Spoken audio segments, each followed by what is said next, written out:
Welcome to episode 87 of DYWTSB. It's the first episode of 2020. With me tonight, I've got Queen, Pops, and our boy Chris. Hi, everyone. What's up, world? Yeah. That was awesome. I'm gonna steal that. You guys, happy 2020. Happy 2020. Is it though? What do you We're mean? 2 days in. Is it really happy? So far. Are you here with your best friends about to talk some wrestling? We're gonna talk some wrestling This fuck. once Just we get to be past like, the first. we're best friends. First of all, if you'd let me finish talking, I was saying we're gonna talk some wrestling after the first segment of this show. Round one. As Fight. we always start with the Monday Night Raw segment. After we're done with that, then I'll be talking about some wrestling with my best friends. All right. But first, this shit. Well, first, before we get into the pile of shit that was Monday Night Raw, how was everybody's holidays?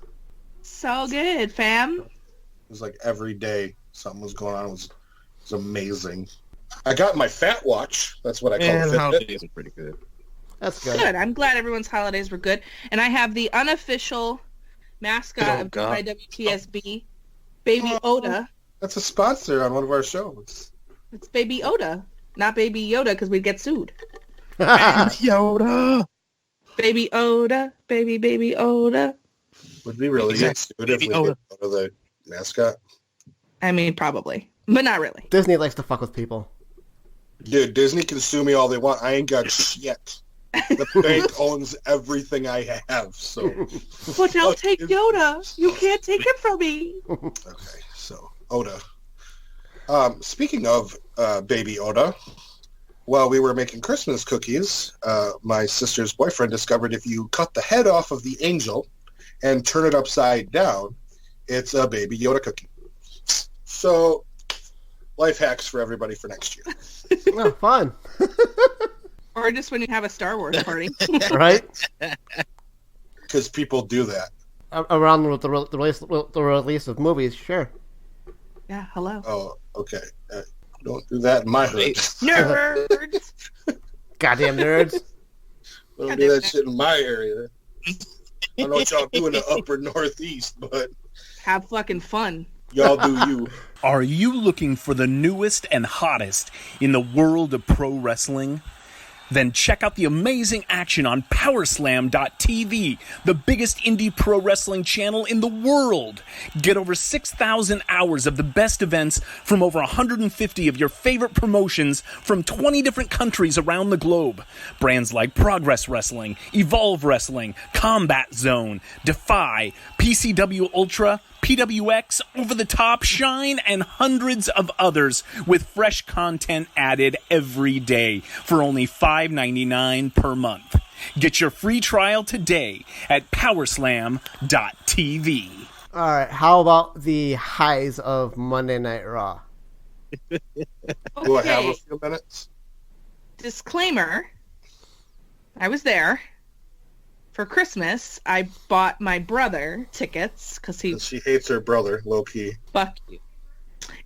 I don't. He loves to go to WWE when it's around, right? I took him to Money in the Bank earlier this year as his graduation gift. So if it's here, we'll go. The seats were cheap, so I bought them for Christmas. And the highs that I have was spending time with my brother who lives out of state. Kevin Owens and Samoa Joe ruling ass, like Warhorse would say, at the beginning. And then the Andrade... No, wrong. Not what I meant to say. Aleister Black versus Buddy Murphy match. Those two things, which were at the beginning of the show, were my favorite. And, when I left the venue, that was a great moment. So, I'm just gonna pipe down. Go ahead. What about you, Mort? What do you think? I'm also going to have to agree and start 2020 like I ended 2019 and Parrot Queenie. Samoa Joe and Kevin Owens as a tag team. It's going to be fucking awesome. And I also loved Buddy Murphy and Aleister Black. Thankfully, Wait, well, maybe not. I don't know. Alistair's won 2 matches in a row, so maybe it's done now. But a full-fledged feud with those guys would be great. And I also think that's all that I enjoyed from Monday Night Raw. How about you, Pops? I'm gonna let our guest go before me. Okay. How about you, Chris? First off, I'm not a guest. I'm family, so get that shit right. Oh! And Hashtag facts. I'm gonna echo everybody in here. So who booked this guy? Dang, he zipped right off on me and right off of the bat. I'm echoing everybody in the chat. So, yeah. Everybody in the chat. I mean, yeah. Andrade, Ricochet, I have to throw that one in there. But after the wedding was, I just couldn't. Up until the wedding, I was like, what the hell? What the hell is going on? And then Rusev came out of the cake. I was like, okay. That was not surprising to me at all. I was like, wait, Rusev's in the cake. Rusev's in the cake. Rusev is in the cake. And when he popped out, I was like, yep, he's in the cake. What about you, Pops? What were your highs? Man, y'all are just not having it this week. I have a lot of highs from this show. A lot of highs. I, too, like KO and Joe together. It's something that was teased last year, I believe. A little bit of a faction with Triple H. So it's cool to have them together. I enjoyed the match between Black and Murphy, but they had Alistair go over, so I think you're right. It's probably a dead issue now, which sucks because that was the only 2 things that these guys had going for them. I enjoyed Charlotte and Natty until the 24/7 shit, and then it started going south, but in one promo, Queenie, we had an OC reference and a High School Musical reference, so I had to love that. Sure. Montez Ford just cracks me up. There was a spot that I'm adding to my highs where he was like going like 1,000 miles an hour with his tongue, and I just thought, how many chicks are like super jealous of his wife right now? I mean, that's all I'm going to say about that. And then the last one that I really enjoyed was Dawkins literally tried breaking down the multiverse, and I loved it. I'm like, hell yeah. Somebody needs to like explain the multiverse to people that don't understand it, even if it goes right over their heads. But then the rest of the show happened, so yeah. All right, I'm actually gonna throw one honorable mention out here: the Randy AJ exchange. I enjoyed because I admit it, Randy fucking got me. He got me too. He got us too, man. Watching it, I'm like, this fucking sucks. I was like so pissed. He could barely get in the ring, and I'm like, fuck. And he worked hard. Yep. Worked us hard, and then all of a sudden, I'm like, oh, this fucker, he's going to RKO him. I can fucking feel it. And then there it is. I like when they argue, too. It's fun. To me, it was a lot like the Mark Henry fake retirement speech. Yes. Good shout. And how about the lows of Monday Night Raw? Okay. Well, let's see. Firstly, I'm over Eric Rowan. He can go somewhere and have a seat. So I'm over that whole thing. I don't give a shit about the cage. They've left it too long. Whatever's in it, I don't care. So that needs to go somewhere. And so this wedding was a thing that happened. Well, what we can say is it wasn't boring. What we can't say is it was good. It's a typical WWE wedding. There's a lot of shenanigans. There's a lot of insanity, right? Someone always says something. I low-key was really just hoping Kane would come out of somewhere and save us all, but it did not happen. The cake thing was obvious, right? But, like, fine. Me too. Get a pop. Yes, wanted Kane. Here's my real problem. Liv Morgan's vignettes of her becoming herself, like, right? She's like, I'm gonna be the real me, and I'm gonna, leave the crazy kind of Harley Quinn-ish Liv Morgan behind, right? She put her hair to blonde, and it's kind of reminded me a lot of like what they were trying to do with Mandy Rose in a way, right? Mandy Rose and Emelina thing, and like together. If they had a baby, that's what those vignettes seemed like to me, right? I'm gonna be beautiful, and I'm gonna do these things, and I'm gonna da-da-da. And then you bring her back for this. I don't like when we use sexuality as like a punchline or a shock value thing. Like if she's in Alana, like let her be in Alana, honey. Like let's go. We don't need it to be like this crazy stuff. I don't like that personally. But I am very glad she's back. What I would have liked even more is if that bitch came out as Sister Abigail. That's all I gotta say. I'm gonna try not to go off the tangent. Mort, go ahead. I also really didn't like the wedding segment for a lot of the same reasons you did, Queenie, because to me, you don't, especially in 2019, 2020, you don't use a sexuality as a punchline. 'Cause that's what they did. It certainly came off that way. Because, like, I like the shock value as, like, no, I'm really here, not for you, Bobby. I like that part. I just think it was the portrayal and how it came across that just, it didn't go good. Who wants to go next? Chris or Pops? Chris can go. The entire way. I didn't care for it. I was hoping, like Queenie, that Kane would come out and just chokeslam everybody, including Lana, and the just of the piece. Bruce had just coming out and laughing. He had chokeslam too. I'm with Queenie on this one. Liv Morgan, it was a waste. It was a waste of her coming out as herself, quote unquote herself. She should have came out as She should have came out as Sister Abigail and scared the ever-loving SHIT out of Lana. Or at least not something that could be construed as quote-unquote normal Liv. This is just normal Liv to me. Yeah. Which, like, I guess, to the vignette's point, another right? high I would throw in there is Montez fucking Ford. Montez Ford? Montez fucking Ford on Twitter. He literally just said, Lana literally kissed the black off Bobby Lashley. I was done. I was done after that. What about you, Pops? Lowe's. My feed cut off during that whole wedding debacle, so I didn't know what happened.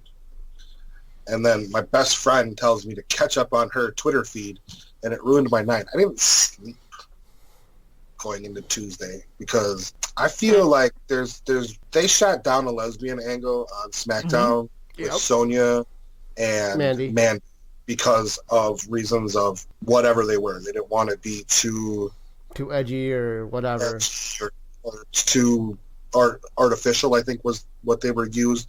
But look, if you're going to have a lesbian angle, or at least portray that you're going to try to have a lesbian angle, have it with like a real legit out proud lesbian and let her make some money off of it. Yep. Because there's other things that we can do with Liv. Whether it would have been Sister Abigail, I was all for that.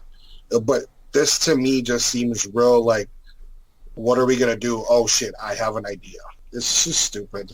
I don't want to say she's wasted in this role because we don't know where it's going yet. Mm-hmm. Liv is super, super talented. And let's not forget, she's young. She's, I think, 23 years old.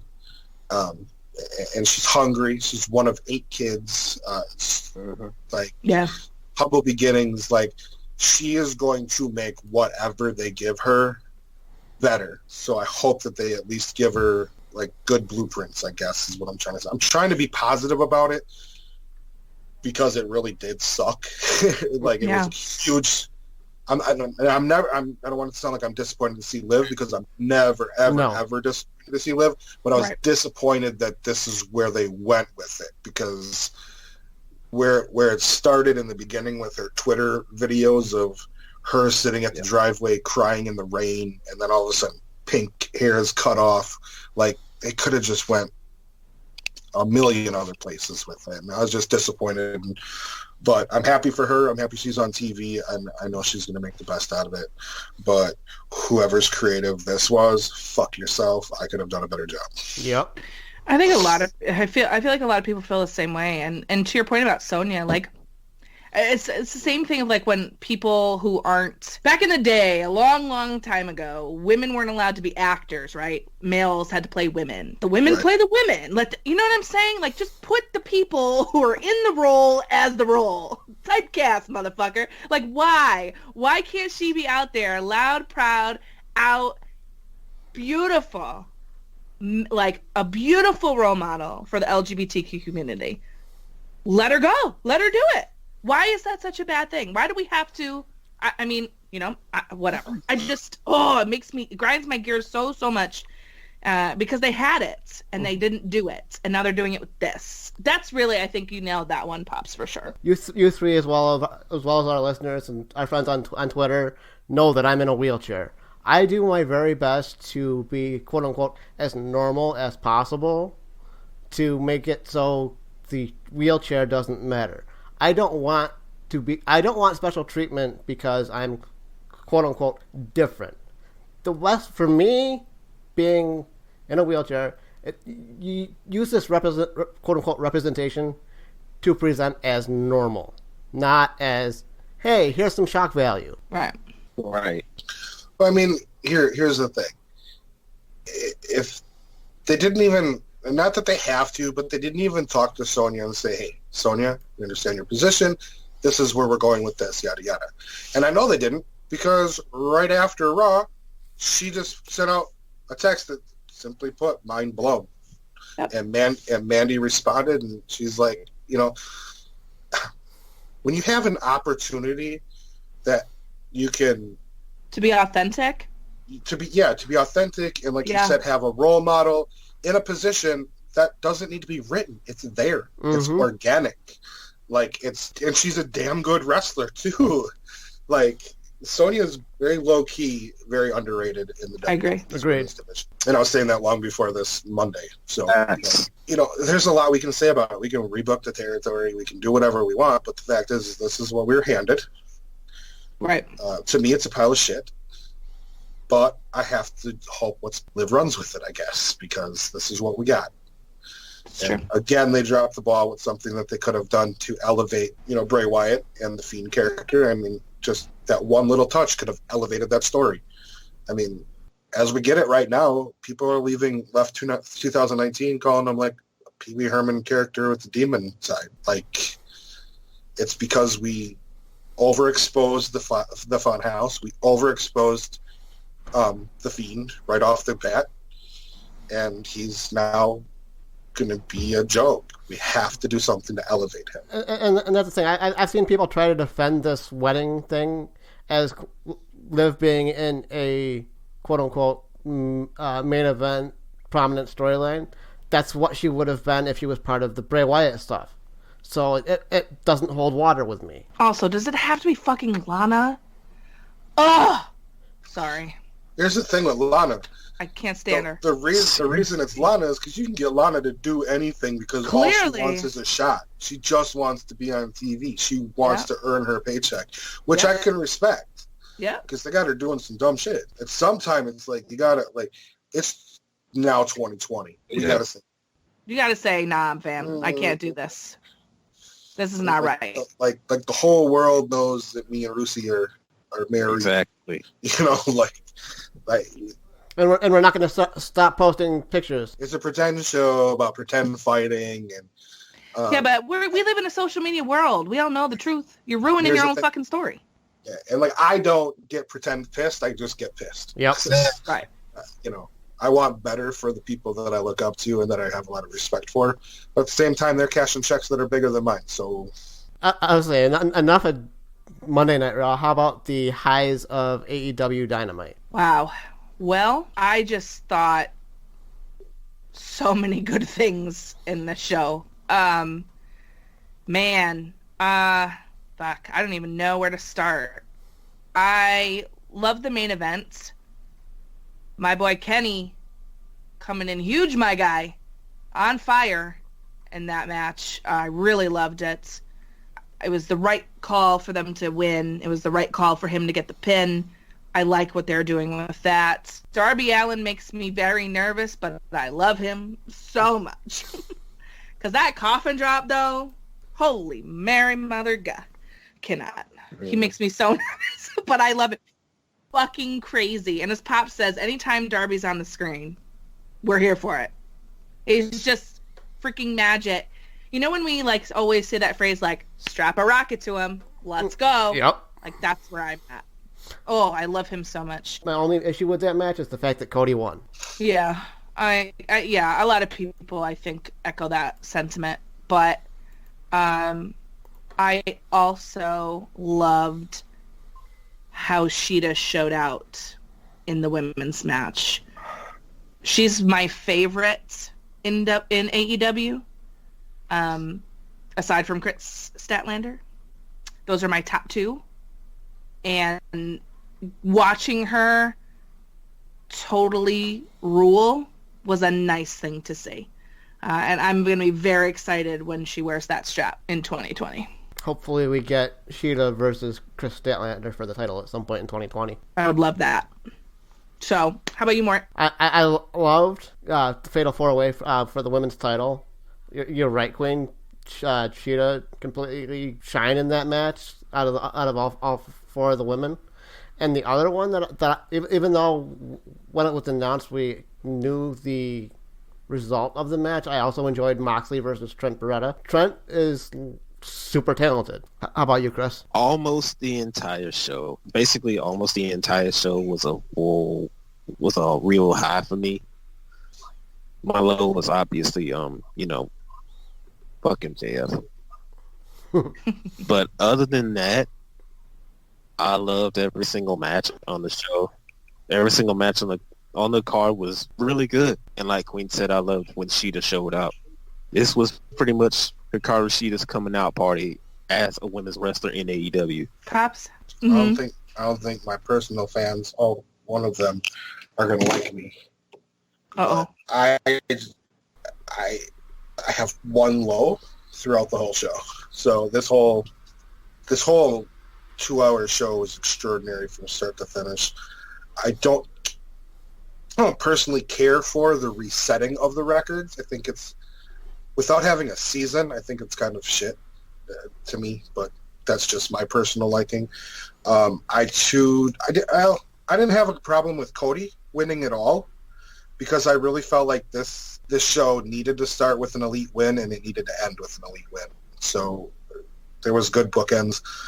The 4-way women's match I didn't hate. I think it was great in showing strengths and hiding weaknesses.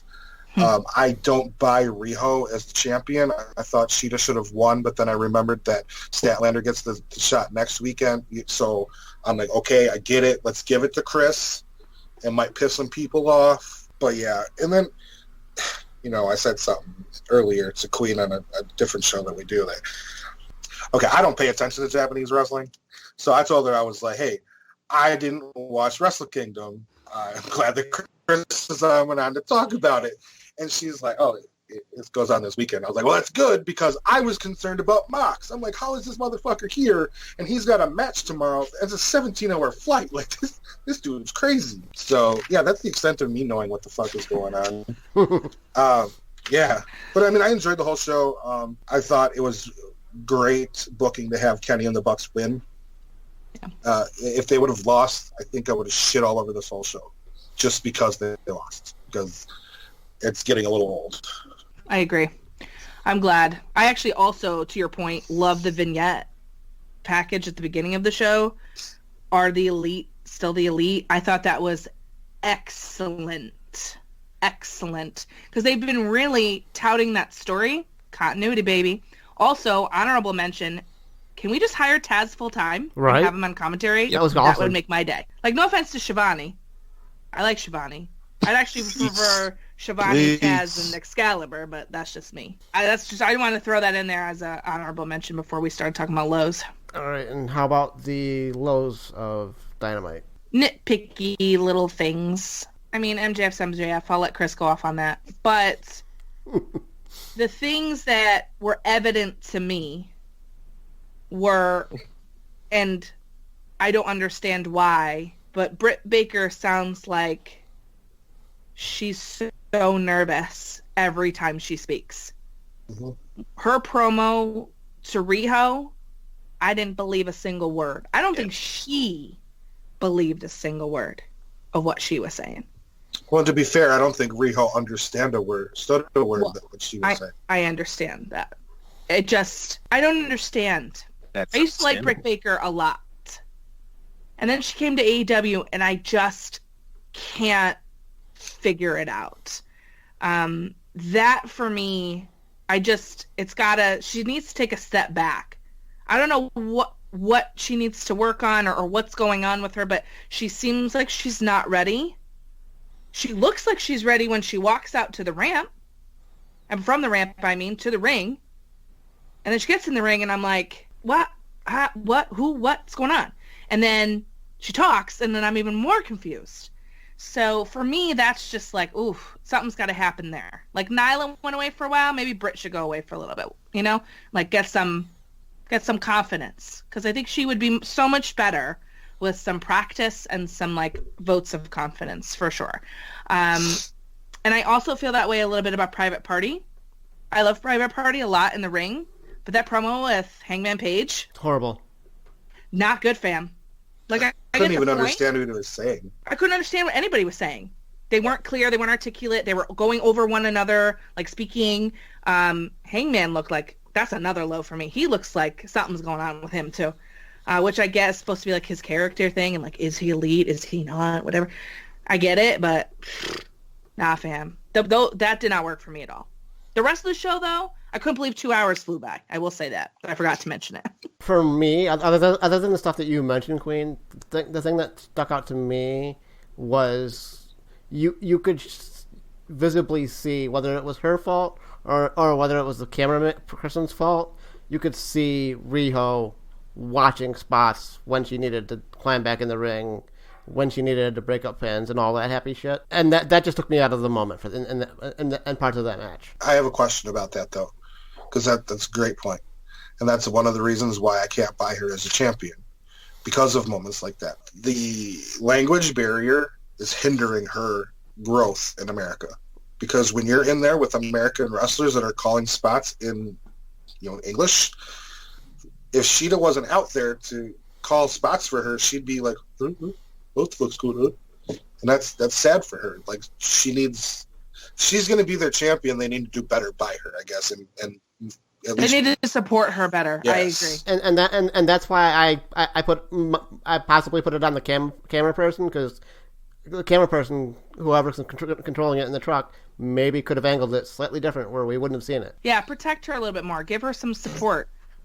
It's not her fault that she's Japanese and speaks Japanese, You got to give support because there's a language barrier for her. I 100% agree with you on that. How about you, Chris? I agree with the Riho thing. Yeah, there is a language barrier, but yeah, if it wasn't for Sheeta, she wouldn't understood most of the spots. Britt Baker, I don't know what it was, but she kind of sounded like a little bit of a spoiled brat to me. It was like, oh, if you weren't here, you weren't here. Where were you? I was here doing this. I was here doing every match in the book. I was 1 second away from telling Britt Baker, okay, look, chill. We get it, all right? We get that you were here 360, how many days you were here. We get it. And MJF, I mean, the dude is an incredible heel. Don't get me wrong. His mic work is incredible. But I hate guys like MJF. I'm pretty sure everybody that has experienced guys like that in high school. I hate guys like him. Guys who are like the star quarterback and everything is going good. Like, oh, my dad owns this, so if you touch me, you're going to get in trouble with my dad. Me. I'm like, bro, just shut the fuck up, man. Shut up. Nobody gives a damn, bro. I don't care that if you're better than me and you know it. I don't give a damn. You don't take that Chinese fake ass Foberry that you got in the Chinese place for $10.99 head ass out. The fuck out of here. Wow, he hates MJF. That's why it works, though. Because we've all had that asshole in our high school. But you know what the perfect cure for assholes like that is, right? Get to know their sister, their girlfriend, or their mom. Or all three. That's the perfect cure for bitches like that. My low, I only had one low for this whole show. I love the fact that Dustin Rhodes is 50-some years old and can pull off a Canadian destroyer, but I did not need to see him almost kill Sammy Guevara. The way his head hit the hardest part of the ring scared the living hell out of it. It just really scared me. I also don't need to emphasize all night long that that's the hardest part of the ring. I think now it's come to the point where I think Taz said it. Like, it was like, yeah, dude, we get it. And it was like a joke. He was joking around when he said it. But, like, the way Sammy's head hit, scary. I'm not here for that. I know that your brand is supposedly about high spots and shocking people and doing new, innovative things. But I just want to implore with anybody who might or might not know somebody that works at AEW. You work there. If you're listening to this, I want you to listen to me very carefully as a wrestling fan. This show, which is number, 13? Yes. I think so. Was exactly how every single Wednesday should be booked. Preach it. It flew by, for one. I was like, oh, wait, there's not more? Damn, that sucks. But every match flowed into the next. There was enough of the high spots to get everybody happy. There was enough wrestling for everyone to be happy. There was enough little things, the backstage stuff, the Chris Jericho promo, which I think was hilarious to me. I mean, Inner Circle Inc., giving them 49%. I love it. But this is how you should write your show and produce your show every week. Because I don't call any wrestling extraordinary, but I wrote it on my note. This was an extraordinary show. And in 2020, 2019, wherever this was, it takes a lot to get somebody like me who's cynical about wrestling to absolutely love a show. And next week, fam, we have Riho versus Chris Statlander. That doesn't wet your wrestling whistle. I don't know what to tell you. Yeah, I'm all in on that. Me too. Ooh, all in. And maybe. Yeah, pun intended fully. Pun intended. And if I haven't said it before, Miss Statlander can probe me anytime she would damn well like to. I am all about Chris. I love her. She's my leader. Just her whole vibe is just, I'm here for it. That's my end of sucking. She is our leader after all. She's our leader. That puts an end to AEW. Hey everyone, it's your girl, the Queen of NE, and I'm so excited to tell you about my show, Queen's Court. It's an awesome, fun, super interactive podcast led by yours truly, bringing you some awesome interviews, some great collabs, and just enjoying discussing our beloved sport of wrestling. You can find me on Twitter at the Queen of NE, on Instagram at xthequeenofne, and of course my podcast, Queen's Court, on Podbean, iTunes, Spotify, anywhere podcasts are out. I encourage you to come take a listen to something new, something fresh, and something that you can only have when you hold court with the Queen. Now we about to get in. Who's ready? Two of you. Be quiet. Don't take this away from us. Just because you thought you watched it already or missed it doesn't mean that's our fault. There's legit only 2 matches that matter to me on this whole 2-day event. Let me tell you that there is a dark match that you're going to love, and I'm going to talk about it when we're ready, Mort. Kick it off, honey. Is it going to be on, are we going to be able to see it? Because it's a dark match. Some way, somehow, we'll find it. I'll find it for you. Full disclosure, Mort is horrible with Japanese names, so either Queenie or Chris is gonna run down the cards, or you can, because it's a two. We're gonna do our best. Because we got two nights. Maybe Queenie does night 1, Chris does night 2. I don't know. And full disclosure, everybody knows that Pops doesn't know shit about what we're going to be talking about. Well, I mean, listen. So, New Japan fans. These dark matches that we're getting, except for one, they're young lions, and it's cool. But that's not the main attraction of why you're gonna watch Wrestle Kingdom. But I don't really care about predictions per se for those necessarily, but we're gonna give them their due. You know, they're here. And the one I want to talk about specifically on night 1, Lord Jesus, it's happening. # watch Stardom. JPQ, my pal, I know you're listening. This is for you. Because we have a Stardom match on Wrestle Kingdom. I can't handle it. So we have Mayu Iwatani and Arisa Hoshiki versus Julia and Hana. First of all, if you don't know who they are, go to your Google machine, Okay? I promise you that you're going to love this match. Some of the best of Stardom right here. Missing Momo, missing Jungle Kiona, but that's okay. I'm going to take it. I'm going to take this and I'm going to run with it. Right, Chris? This match is going to be something so special, monumental. Facts. The partnership, that fact that Bushiroad bought Stardom is just, it's a huge deal. This is a massive, momentous occasion. And if you don't know anything about Stardom, go check out my pal, JPQ, at No Particular Angle. You will learn all about it if you are interested. And Stardom World is like $6.99 a month and completely worth every penny. So this match is going to be crazy.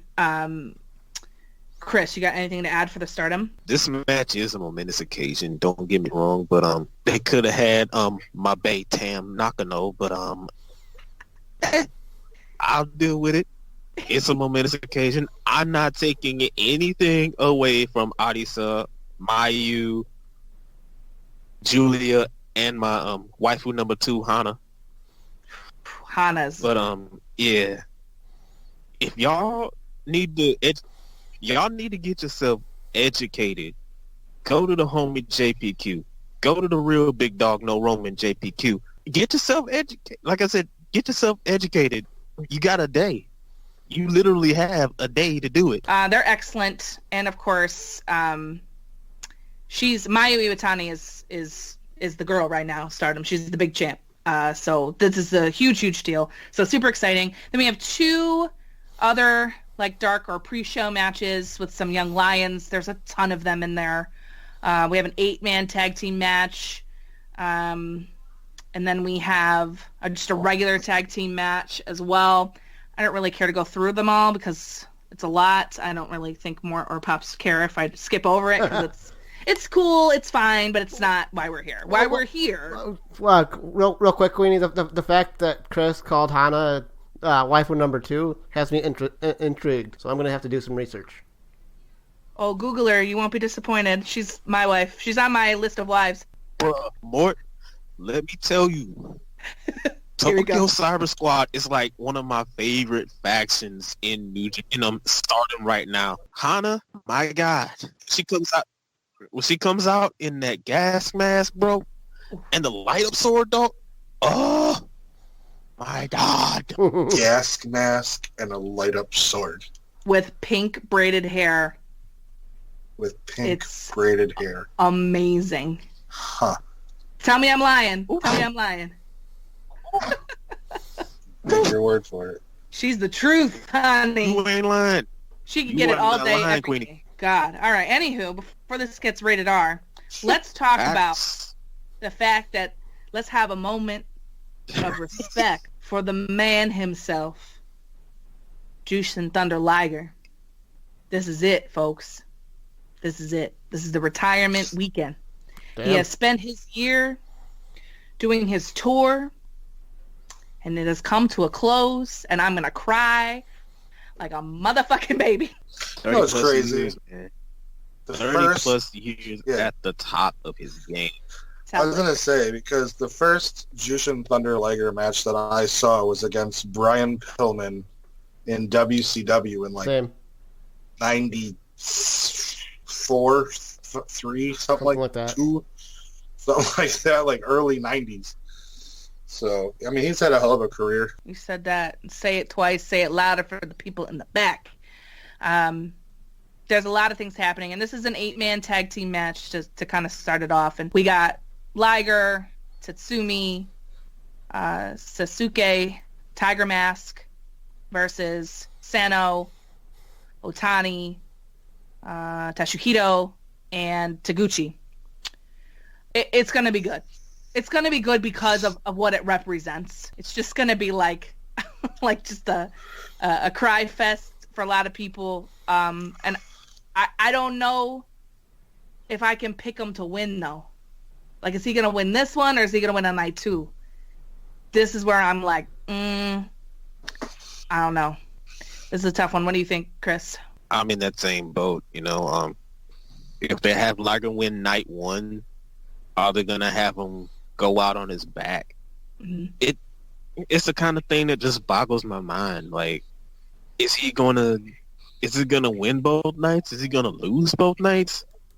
Because almost every single match that Liger had, that is his last quote unquote show in Hokkaido, his last show in Osaka, his last show at Cork Hall, he's always went on his back. Yeah. And so I'm thinking maybe he finally gets one in night one. So I know we're probably not starting off with the predictions off early, but yeah, I'm going with Tiger, Liger, Sasuke, and Fujinami. I think I agree with you, actually. I think he's going to get the win night one and go on his back night two for his for his final retirement match. That's what I think as well. Do you two want to throw in your thoughts? Yeah, I can definitely see that. Just the little bit that I know about Liger and New Japan as a whole, I would definitely agree with that assessment, that give him a win night one and he puts somebody over night two. Yeah, I think it makes the most sense. Either way, there's going to be a lot of tears, and it's going to be great. It's definitely one that you want to tune into, even though it is an 8-man tag match, but it's still going to be good.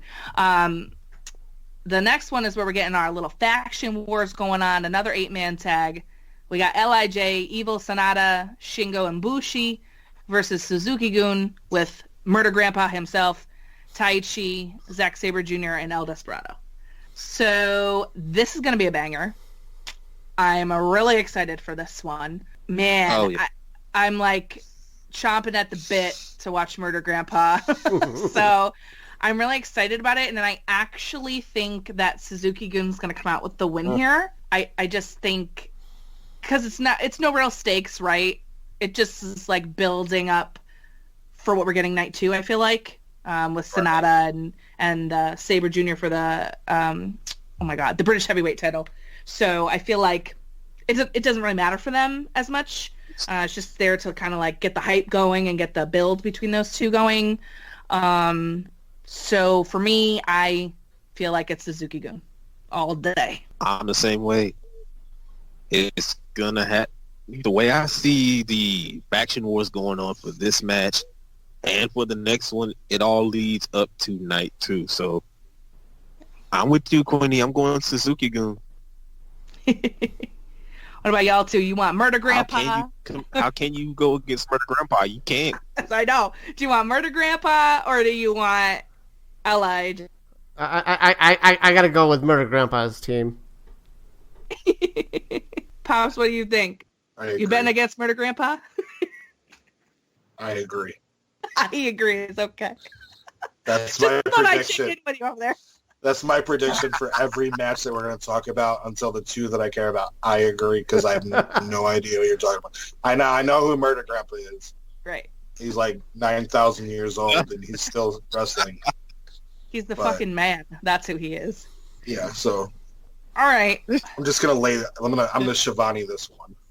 I'm just gonna lay it out.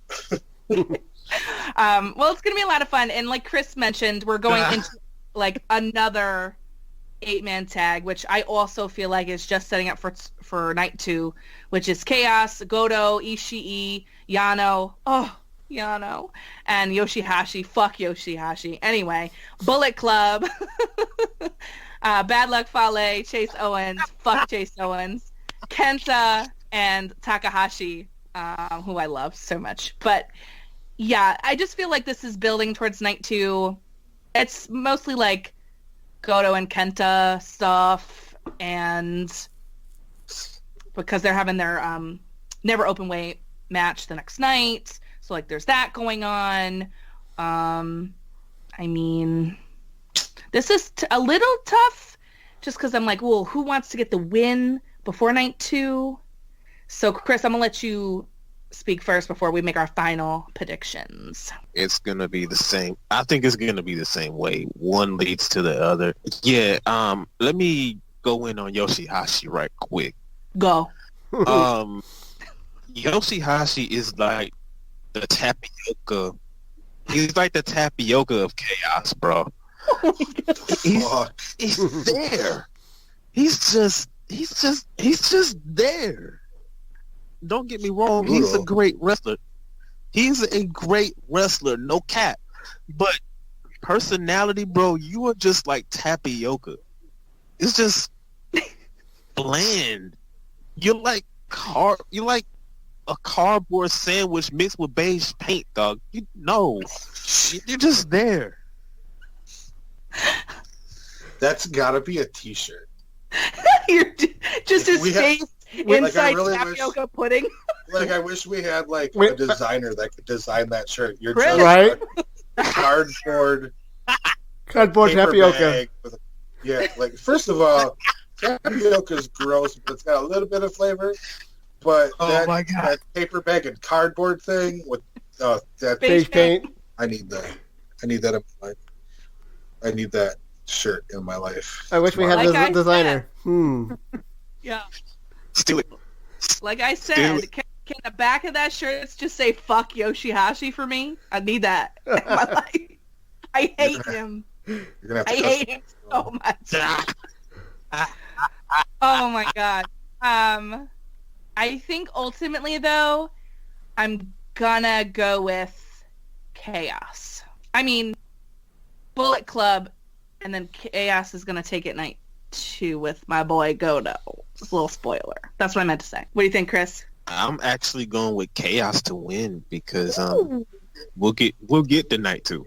We'll get to night 2 eventually. Okay. I'm sticking with Chaos. As much as I went in on Yoshihashi, I can't deny Ishii, Goto, and Yano.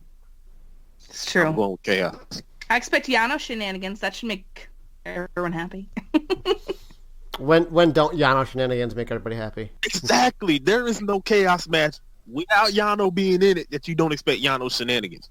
Right. That's a given. You see that guy that comes out and fake ass sings into a microphone? No. Or who's that guy? Wait. Is he the one that he rips the turnbuckle pads off every time? Yes. And he shrugs. Right? And he says, "Buy my DVD." Yeah. Okay, yeah. I know. So the next he's match... better than that other idiot that fake ass sings into a microphone. Yeah, fuck him too. Facts. Firm facts. It's Taichi, by the way. So thank you. We're gonna have a tag match. Fucking tag team. New Japan, you fucking kill me with this shit. Get it together. Anyway, God, my homeboys, versus Finjuice, fucking Y, David Finlay, and Juice Robinson, or Finlay, I should say, and Juice. Yeah. Yeah, they're tag team Finjuice. Yep. Yeah. They couldn't come up with juice. anything better than Finjuice. Nope. Oh God. If my fucking boy don't retain these titles, I'm throwing hands. Straight backs. No cap.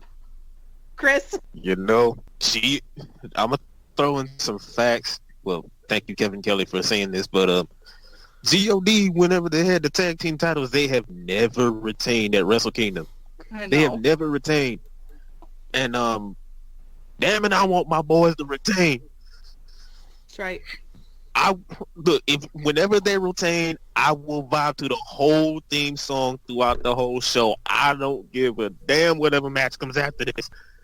I will straight up shoot dance to the whole damn theme song. No cap. I don't care. It's my ringtone, so yes. I got you. Yes. God all day. Bullet Club is about to be mine. Shit. Yes. Do it. Mort, what do you think? I also have to go with God here because I just can't co-sign with Finjuice. No. I know. I can see Pop's over there like nodding. It's like Finjuice. He's like, nah. It's funny. Say your line. I agree. Thank you. Okay, now we're gonna get to the match that you can all participate in. Okay, we're ready? So we have a Texas Death match. Giving me life. Everybody Lance dies. Archer for the IWGP United States Championship versus your boy, Jon Moxley. This is going to be absolute insanity. Everybody dies. and paradigm shift, crazy Moxley coming out, shit's about to go down. And this one, there's gonna be some blood, some shit going on. Some broken shit. So there's gonna be blood Broken and bones. like legit feces. No, like Said blood and crazy shit. Yeah, like crazy shit. Not like you're ridiculous. I don't know. It's Japan. I don't know what they to do you. over there. I watched freaking a guy put his opponent's head into a freaking tank full of piranhas. You're calling me far-fetched for thinking there might be some poop in this match? Not in New Japan. Jesus. Chris, help me out. New Japan has more class than that, dude. Yeah, I know. Finn Oh Juice. my god. You're- Queenie gave me the hot tag. You will not slander my boy Juice Robinson. JPQ already does that enough. You will not slander Juice Robinson. The good name of Juice Robinson. I am sorry. Look, Juice Robinson is a good name, but Finn Juice is not a good name. It's horrible. It's unthoughtful, and it's cheap. It's like a celebrity couple Oh name. my god. Yeah. Oh my god. I'm gonna have. Who in this crowd said sipping on Finn and Oh Juice? Lord Jesus. Me. I've had that in my head, and I couldn't get the voice out of it. Sorry. Anyway, All moving right. on. We got 3.5 days of New Japan to talk about. What do you think, yet. Chris? What do you think? Well, shit. How you gonna lose a Texas death match to a guy from Texas? Like it's in the damn name, man. It's really in the name. I'm gonna have to give it to Archer. As much as much as I love Moxley, don't get me wrong. Moxley is my dude. Archer. If y'all did not see that promo that he did on YouTube, Fucking fire. first off, what the hell wrong with y'all? Second, get your heads out your asses and watch that shit. 3, how can you not root against that man? I mean, this dude, since winning the United States Championship, he got shit done. It's hard not to root against It's hard not to root against Lance Archer. So everybody fucking dies. I'm not rooting against the guy, but hear me out. Juice is fighting the winner of this match. Okay. Right? Night 2. And if you think Juice is going to win Yep. on night 2, he's got to beat Moxley to set up Archer, Juice, big money feud. Saw that theory, and I can't discount it. But I also can't discount strapping a rocket to Archer and letting him just run through both of them. You know? So this one, it could literally go either way, and it's very difficult to think like Gato. I'm trying to think like Gato, and I don't know. So this is tough. This is really tough. And also to throw in, Queen, Moxley and Juice are 1-1. Moxley beat Juice for the U.S. title back at the Best of the Super Junior final. Mm-hmm. There it Juice is. beat Moxley at the final night of G1 or final night of B Block. So I we was get that, thinking the same you know? thing. Yeah. It does play out. It could. Plus, Mox goes back to AEW. He doesn't come back to New Japan for a little while. It kind of makes sense. They end their thing, and it sets up Juice Archer. So I may lean that way. It's not going to surprise me if that happens. It's not going to surprise me. But if that happens, I'm just going to be like, okay. That's what we're... Then the theory comes full circle. It may happen. I'm down What do you for it. think? As much as I like Moxley, everybody dies. Got to go with a Lance Archer retention here. Yeah, I can see it. Pops. Well, this is one of the 2 matches that I'm looking forward to. And I don't think either one of them are going to win. I think it's going to go to a no contest. Yep, double count out. They're going to beat the hell out of each other out in the crowd. With Mox's contract being the way it is, he can go back. So he can always get that win back from Juice. He can always go and snag that United States title, which I think would be foolish unless you're right and he's going to drop it on night 2 because he can't really defend it in the States. and they have a better shot of having someone defend it, however often they do their shows over there. So yeah, I'm going no contest. It protects both of them. And then Archer would retain because he wasn't beat. Yep. And we get Juice Archer night 2. All right, I see that. It could be interesting. And it sets up 2 potential matches for Mox to come back for. That's dope. Juice and then with Archer. Archer's a beast. Dude. I love that guy. Me too. I knew a little bit about him before I agreed to watch the G1. Yes. Just watching the G1, I just fell in love with the guy. And I've heard him speak too. And someone that can basically kill somebody in the ring can be really articulate and sound very educated. It blew my mind. Like I'm all about Archer. So the next match is for the IWGP Junior Heavyweight Championship. Of course, the champ Will Ospreay versus the returning Hiromu Takahashi. I'm so excited. I can't wait to see him wrestle. He's back. He's been gone for so long. He's finally returned 2020, blessing us with his presence. My boy going over hard here. He taking that belt right off. See you later, Will Ospreay. The man has returned. Chris? Oh my God. You talk about one of the feel-good moments of 2019, man. It was just so great to see him come back. And the crowd, man, oh my God. The crowd was in love. It was just it's so damn awesome to have him back and him taking bumps again. Yeah, Ospreay, I will not discredit Ospreay not one bit. But yeah, your time is up, dog. Hiromu's getting the belt. Hiromu's getting the strap. Oh, I can't wait. I'm so highly anticipating this match. On a card that I'm so excited for, I am really excited for this. So, really cool. Mort, what do you think? Hashtag and new Takahashi. Yes! Hey, Pat, what do you think? And new. I agree. Thank you. He agrees. All right. Then we got... See, this is where shit's about to get... This is where shit's about to get interesting, people. Okay? This is where everything starts to build for night 2. The next 2 matches, I can say, without a doubt, I can see going either way, every way, always. I can make a case for all 4 of them and why they should be double champ and the end of night 2, and we'll get there. But we got to start with the champ.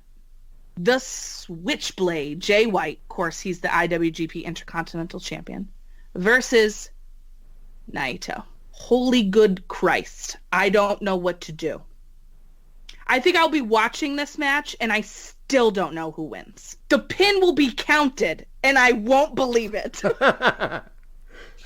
Because there are so many different ways this could go. And part of me wants to believe that the 7-year-long story of Naito is finally going to come to fucking fruition.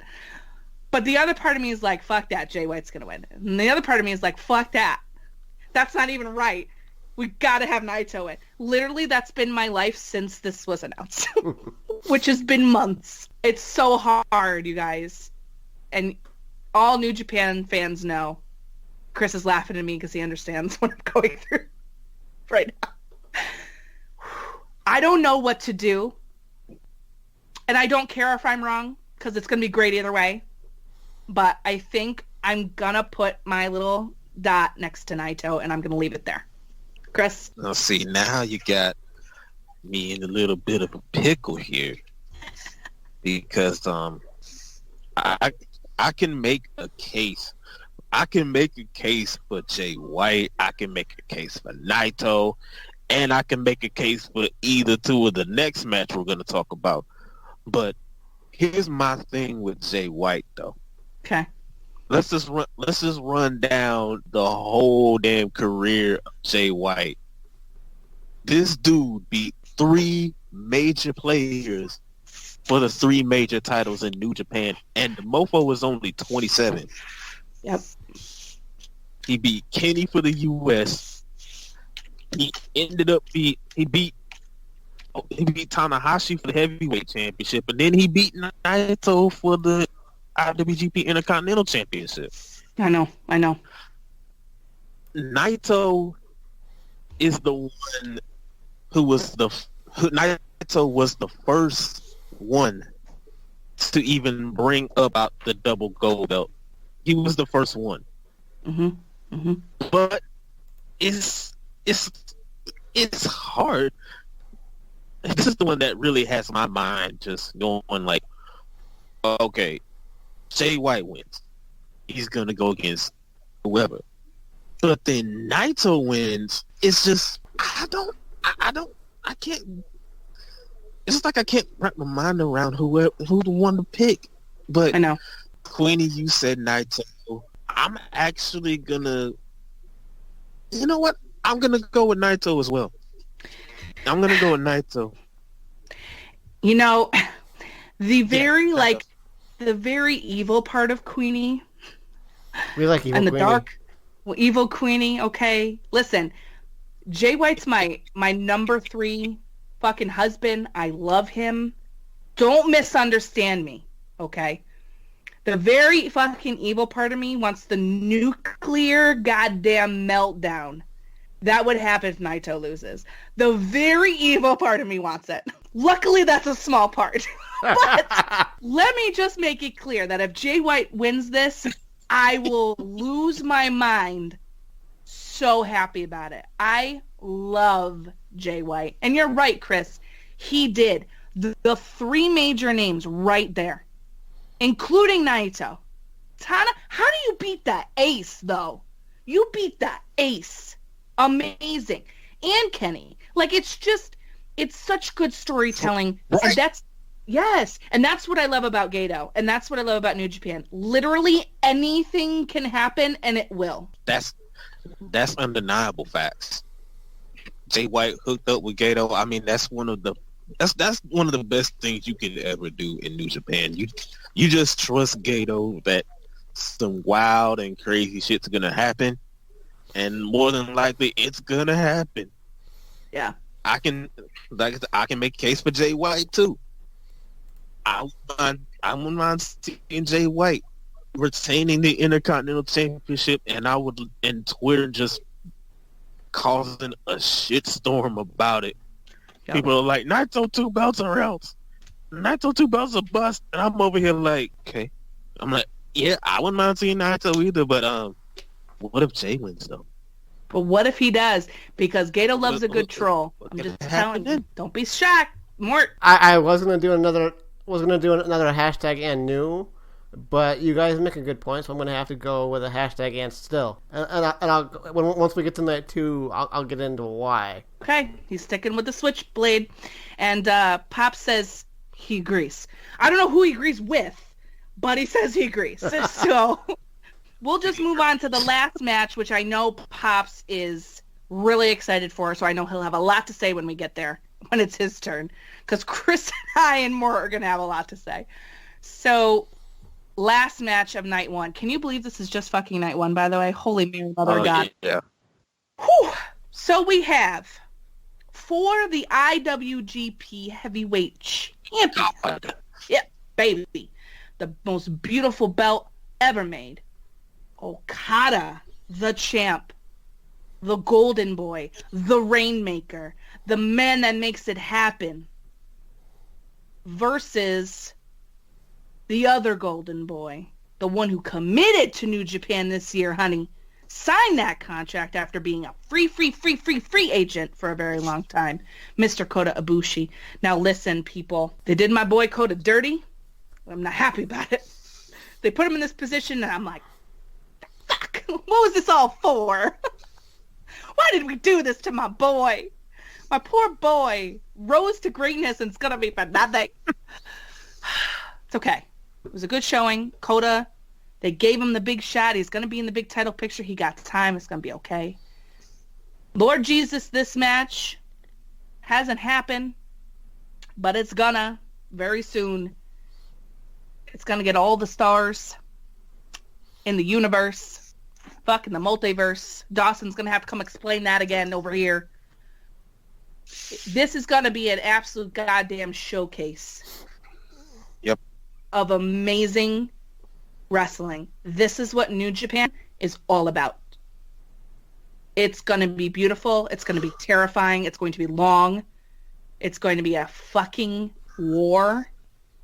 But ultimately, Okada wins in the end. I'm sad for Ibushi because of what he's done this year to get here, but I just don't see it any other way. Rainmaker.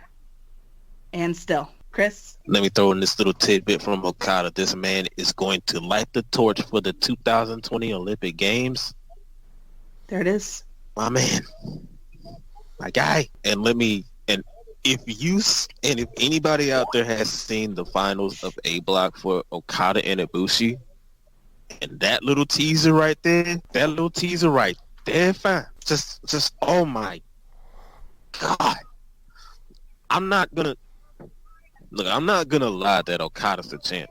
Okada has done the unthinkable. He has done the impossible. How else are you going to reward Ibushi for sticking with the company? He's gonna be there for life. He's a for lifer. I say give the man the belt and we'll see what he can do on night 2. I'm going with Ibushi. What you got, Morty? Okada and still, because you brought up a great point with Jay White in the last match. Why not have him finish the job and beat the fourth big name in NJPW in Okada? You make a valid point. What you got, Pops? I'm going to go with Bushi, just because I'm not a big fan of Okada. I mean, why not give the kid the belt? A part of me wants to. Part of me hates you for not being a fan of Okada, but a part of me still likes you for saying give the belt to Bushi. Well, I mean, the thing is like, Okada, I appreciate Okada really a lot more when he's in with really good opponents, like in Ibushi or in a Kenny Omega. But his other stuff, I just don't see it as... I think he wrestles down to people's level instead of bringing them up. But when he's got somebody that is magnificent in the ring, he wrestles like the Okada that he is. Yeah. I mean, that's just sense. Just some observation that I can say when Queen's not around so she doesn't shoot lasers through the computer. Oh, you got him from Chris, bro. I'm just being honest. He's an excellent wrestler. Oh, he puts on excellent matches, but he puts on brilliant matches when he has brilliant opponents. When he has subpar opponents to his skill and ability, he wrestles down to their skills and ability. And I've never been fans of wrestlers that did that. And there's been a lot throughout my 30-plus years of watching wrestling. A lot of people have done that. That's the end of night 1. We just finished night 1 there, Queenie, and I also went with Okada and still. Wonderful. Chris and I both went with Ibushi. Okay. Because I'm not an Okada fan. They're the lasers. Woo! I knew I'd get them. No, I think give the kid a chance. I love Kota Ibushi, so I cannot hate that. However... Round 2. Is this when you tell me it's okay to be wrong? It's okay to be wrong sometimes. I wouldn't know what that's like, but I'm so glad. Yeah. Look. What do you mean you don't like Okada? Can you explain this to me? Because I'm very confused. Well, I know that you had to go and take a restroom break, so I explained it to Chris, but I'll explain it to you, and everyone else will have to be listening too. Took a phone call break, but I appreciate you. Thank whatever. you. The restroom break, phone call break, same thing. Hope you washed your hands. Either way. You were so rude. I'm just looking out for your I'm about to throw hands through this screen. You better talk quick. I'm just looking out for your well-being. Anyway, my issue with Okada is that he is a brilliant wrestler, and he puts on brilliant matches when he has brilliant opponents. When he has opponents that are subpar to his abilities and his capability in the ring, I feel that he wrestles down to their level instead of having them try to wrestle up to his, which would, in my mind, if he did that, make him truly great. There's a reason why he has excellent matches with Ibushi. There's a reason why he had excellent matches with Omega, and it's because they were on his level, so they could go all out. And he's not the only one that I've noticed that in the last 30-plus years either. There's been a lot of main event people that have wrestled down instead of having their opponents, bringing them up. That's just my observation. That's my opinion. It's okay for you to think that I'm wrong. It might even be okay for me to be wrong. But that's how I feel. On to night 2. You're playing with fire. You're a liar. Watch me burn down your empire. I had to get out of that one because I could see All right. Go in So on night 2. She's about to go in. She's mad as hell at me right now. Let me just. Do you let the man speak? Let me just break any tension before shit gets crazy. Night 2, pre-show, the never openweight 6-man tag team gauntlet match. I'm going Bullet Club. I'm going LIJ. I'm also going Bullet Club. I'm going to agree with Queen, but not because I think that she wants to kill me right now. Okay. Because I think Bullet Club is the obvious choice. Also because she looks like she wants to kill me, but that's... Just hide the body, Queenie. Listen, I'm Sicilian. I got people. Don't worry about that. I am too. I have people. No one's talking to you right now. Shh. Chris? I just got shushed on my own show. And I'm shushed. Facts. Yep. Get used to it. Yep. Hashtag life. Alright. Okay, so on to the main show. We got Sano and Liger versus Ryu Lee and Hiromu Takahashi. Hashtag and new junior heavyweight champion. Again, this is the match that I have Liger going out on his back because we already discussed that in night 1 he'll get the win. They'll probably have him going out on his back again, so I'm going with Ryu Lee and Hiromu. And for the people in the back who don't know what Ryu is, think of Street Fighter. Ryu means dragon. Yes, sir. I am also going with Mr. Hiromu because I'm going to. And also because I think Liger's going out on his back for his retirement match. There will be a lot of fanfare, as there should be. It will be very emotional, but Hiromu and Lee are going to ultimately come out on top here. I agree, and I'm actually going to go a step further and say Hiromu is the one that pins Jushin. Wow, all right. I like that. I respect that. I'm down. Respect. I agree. Pops.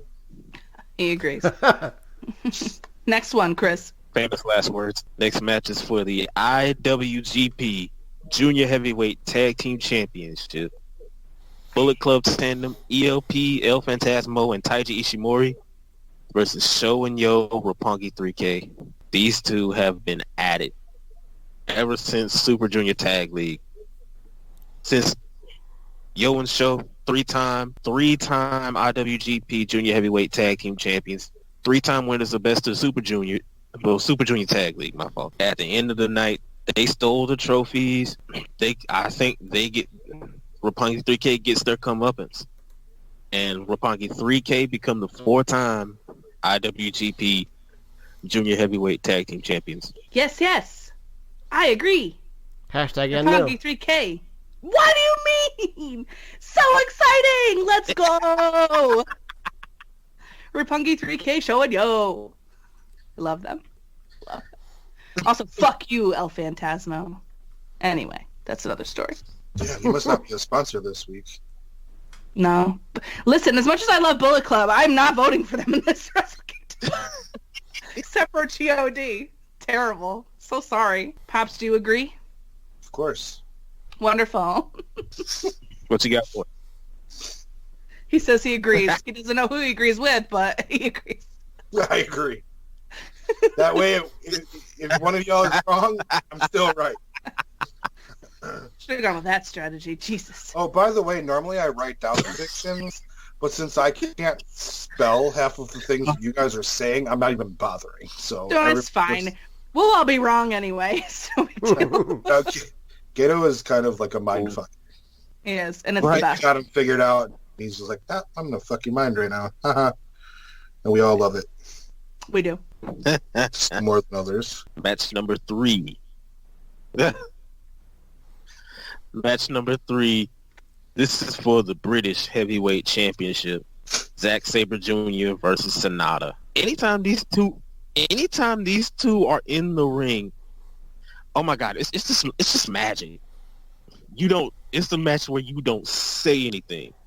You don't take your eyes off this match for a second, because in that one chance that you blink, you might actually miss a real good chain wrestling match, or a pinfall, or a really crazy submission that Zack Sabre Jr. pulls out his ass. Suzuki-gun got the win on night 1, and since Sonata needs a belt so bad, he may not get the IWGP Heavyweight Championship, at least not right now, but put the Rev Pro British Heavyweight Championship on Sonata. The man needs a title win. Give it to him. Give it to Sonata. All day, day. Sonata. Hashtag and still. Just to be different. Okay. Pops? Let me just fill it in. He agrees. He's getting tired of saying he agrees. Match number 4. This is the winner of Mox and Archer versus Juice Robinson. Queenie's case, it may be Mox. In mine and Mort's case, it may be Archer. But in Pop's case, it may be neither. Or either one. This is the one where it's just either one can go either way. It can go one of 3 ways. Either Juice doesn't have an opponent, or maybe he goes into it as a triple threat. Who knows? Yeah, this is tough, because even though I said what I said, I just don't fucking know. So, I hate this. I hate this. I mean, I love it, but I hate it. I think ultimately I'm going to go with what I thought. I think Mox is going to beat Archer, and then Juice is going to win the rubber match between Mox and himself. And we're going to set up for Juice versus Archer at future things. And Mox is going to come back to the States for a while. He's got a lot to do with the AEW, and then he'll be back. And he'll still be awesome. He won't look bad, I don't think. So, I mean, but if I'm wrong, fuck it, I'm wrong. I don't care. Lance Archer, if you win, great. Fucking great. I'm happy about it. I'm going to continue from night 1 and just say hashtag everybody dies. Pops? I agree. Oh, God. Now it's just funny. Oh, it's hard. It's hard because, obviously the way I feel, it's, Mox and Archer are going to go to a no contest, so that would put Archer in this, and Archer's going to kill him, so I guess I'll say Archer to be different than saying night. And in this case, it's okay that I'm right. Oh my God. Match 24 of night 2. This show is it's just crazy.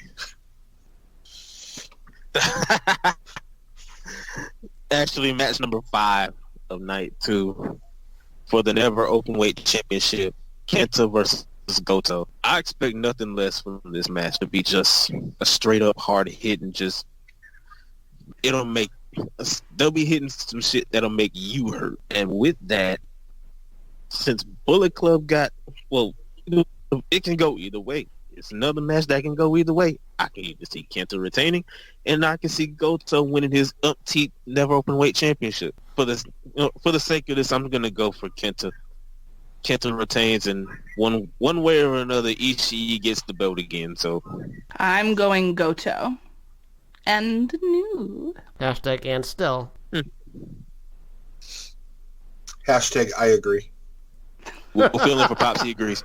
Fucking real. You're so fucking funny. Oh, I love it. Match number 6 is where this shit gets interesting. Been interesting the whole time. Queenie, you have Jay White. Queenie, you got Jay White versus Ibushi. I do. I got Jay White versus Okada. Pops has Okada and whoever, and Mort has Okada and whoever. It's just crazy. This shit is crazy. Straight melee. I have no idea what the fuck is going on.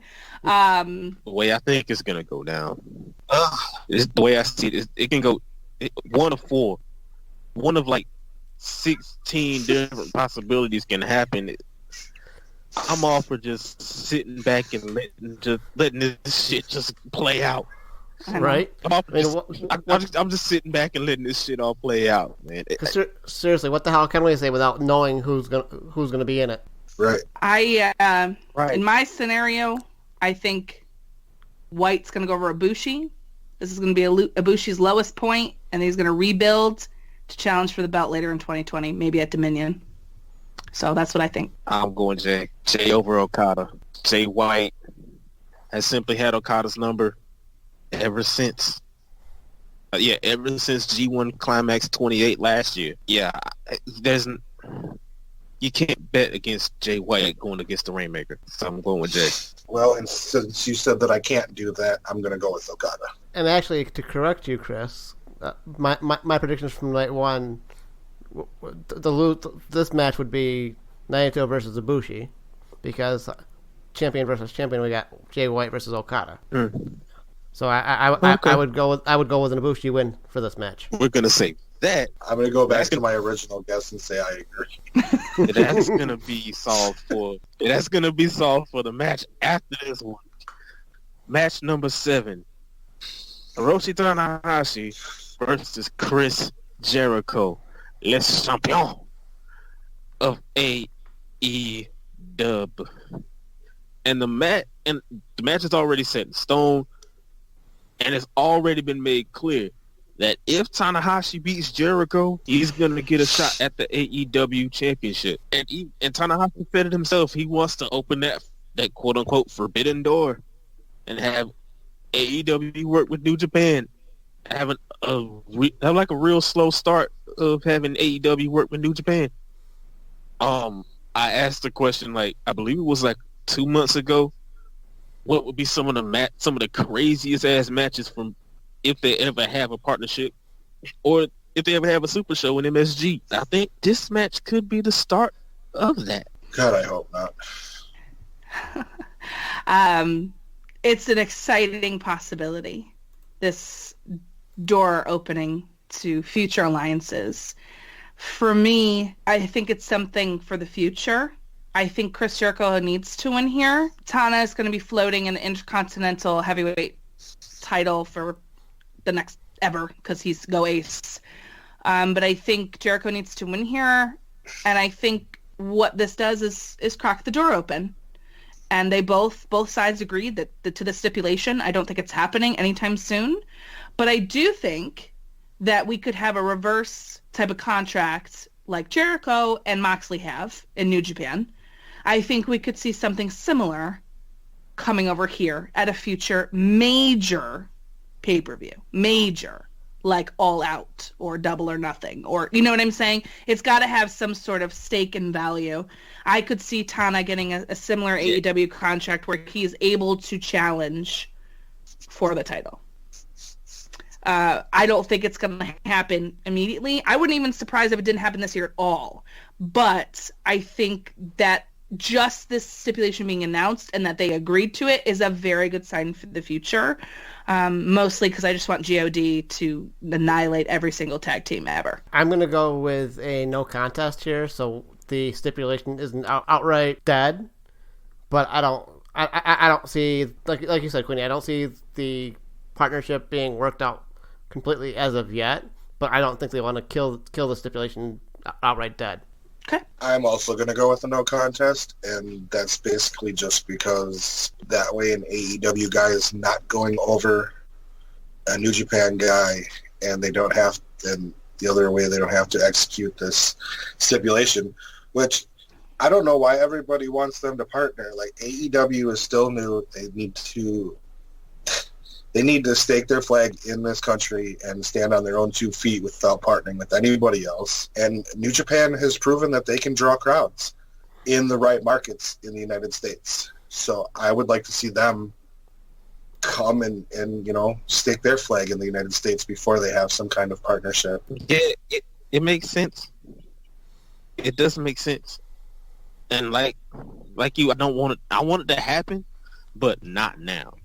Give AEW time to, gain some more traction, gain some more popularity in the States. Let us, as Pop said, let us stake the flag as being the number X amount of X promotion in the United States. It's still a baby. It's still literally like a 3 to 4 month old baby now. Let it grow up a little bit. Let it mature. Let it grow in the United States before New Japan, before it can say, let it partner with New Japan. Let it partner with Stardom or whoever. I agree. Last match. Oof. As if this shit was not crazy enough, the Intercontinental Champion versus the IWGP Heavyweight Champion. Double gold dash. It's just gonna be fucking crazy. Whichever way it happens, I will not be upset. However this shit goes down, I'm too tired to go through the possibilities. It's just gonna let's just go through this shit. Okay. So whatever happens, I'm gonna love it. I just know. But in mine, I have Naito versus Okada, and he's gonna be carrying the Olympic torch. So part of me would not be shocked if that man has 2 gold belts while doing that. Would not be shocked. Would not be shocked by that at all. However, if Naito is not double champ by the end of this show, I just don't know what the fuck is going on anymore.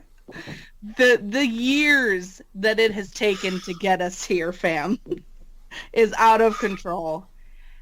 And I just can see it. I can see him. I can see LIJ coming out. I can just visualize it in my brain. And if I see it, I believe it. And if I believe it, maybe it'll happen.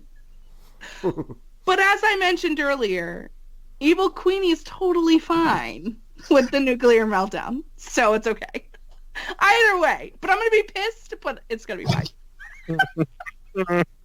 Naito double champ. I'm just going to put it out there. I'll be wrong. It's fine. Now that you brought up Naito 2 belt, God bless it, Pops. Now that you brought up Naito 2 belts, Queenie, I would not mind it happening.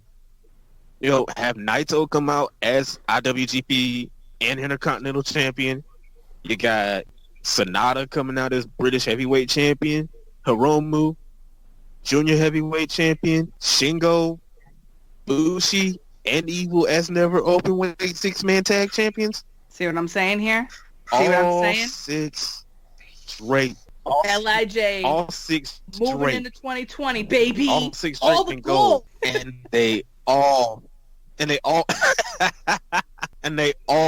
finally do the fist bump. Yes. Everybody does the fist bump. Man, Liger, as much as we love Liger, fuck Liger retiring. This will be the ultimate damn tearjerker, you dig?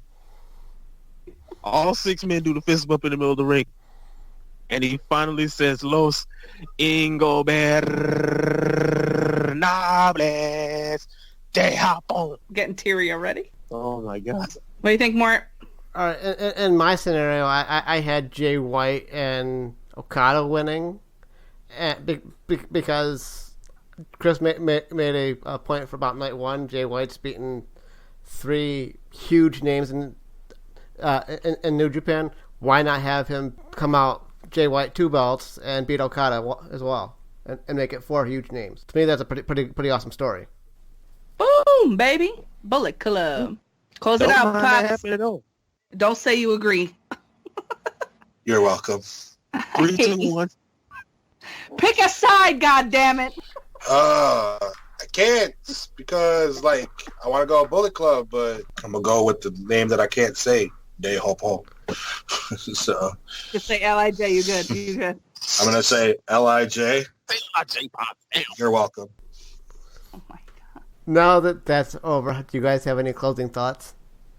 Motherfucker, this weekend I'm gonna be so goddamn tired.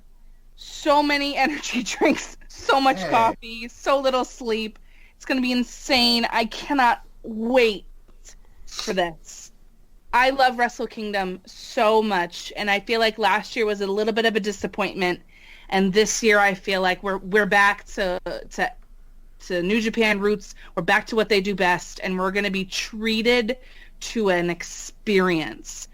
And don't forget, there's New Year's Dash, and that always brings straight fire. And of course, you can't really tell what's going to happen on New Year's Dash because you have to wait for Wrestle Kingdom to be over before they kind of announce what's going on with that card. Don't sleep on it. There's always a surprise. There's always something crazy going on.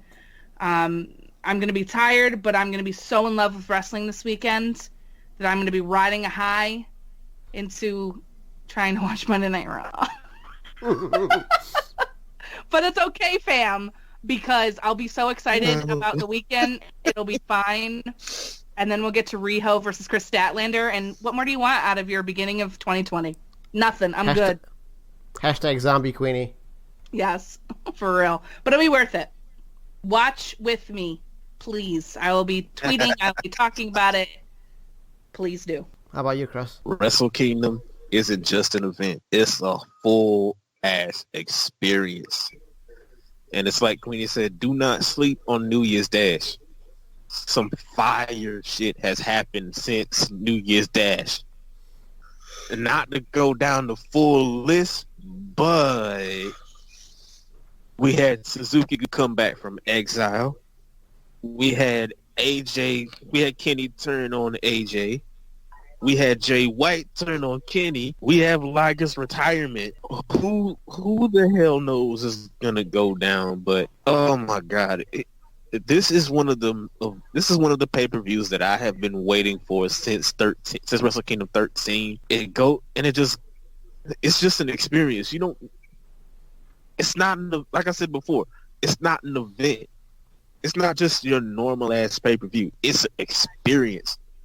You are in deep with this thing. Yeah, and that's all I got to say about that.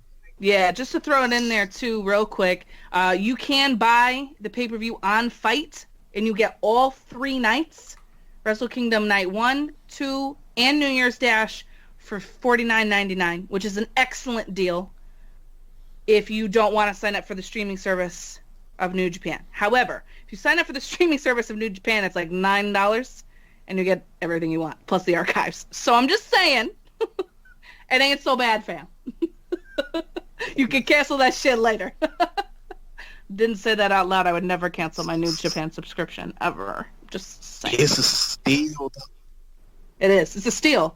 You're getting magic. Yeah. So, Pops, final thoughts? My final thoughts are I cannot wait for all the exciting new things that are coming to this brand. We're going to be doing some fun shit this year, and we got some cool people along with us for the ride. We got some new people. We're going to do some work, hopefully with some family members. It's going to be fun. And the other thing, let's try in 2020, no matter what wrestling that you enjoy, let's all be nice to each other. Let's try to be good people this year. Because if you don't want to be good people, then I don't know, something wrong. Amen. Preach. Oh, also, final thought. You're welcome. My God, so funny. Damn it, Pops. If you like independent wrestling, use our code DYWTSB at powerslam.tv. This has been your first episode of DYWTSB in 2020. Talk to you all next week.